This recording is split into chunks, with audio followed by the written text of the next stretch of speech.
শিক্ষকৰ উপস্থিতি এতিয়া শিক্ষা হেতুত আমি প্ৰায় 75% শিক্ষকৰ উপস্থিতি আৰু 60 to 70% ছাত্ৰ ছাত্ৰীৰ উপস্থিতি আমি পাই আছো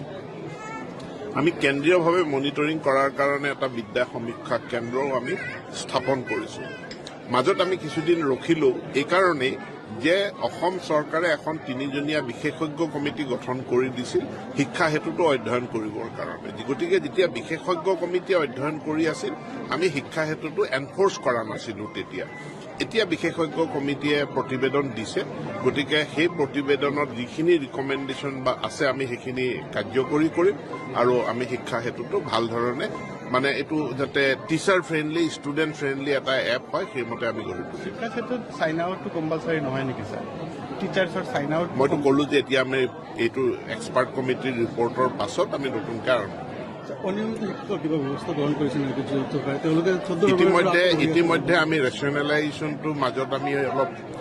কেন্দ্ৰীকৰণ কৰিছিলোঁ এতিয়া পুনৰ বিকেন্দ্ৰীকৰণ কৰি জিলাসমূহক কৰ্তৃত্ব দিয়া হৈছে গতিকে জিলা শিক্ষা বিষয়া আৰু DC তেওঁলোকে ৰেচনেলাইজেশ্যনটো সম্পূৰ্ণ কৰিব অনিয়মিত শিক্ষকসকল ধৰ্ণাত বহি আছে কোন অনিয়মিত শিক্ষকৰ কথা কৈছে মই ধৰিব পৰা নাই যি 1990 পৰা 2000লৈকে যি চাকৰি হৈছিল অনিয়মিত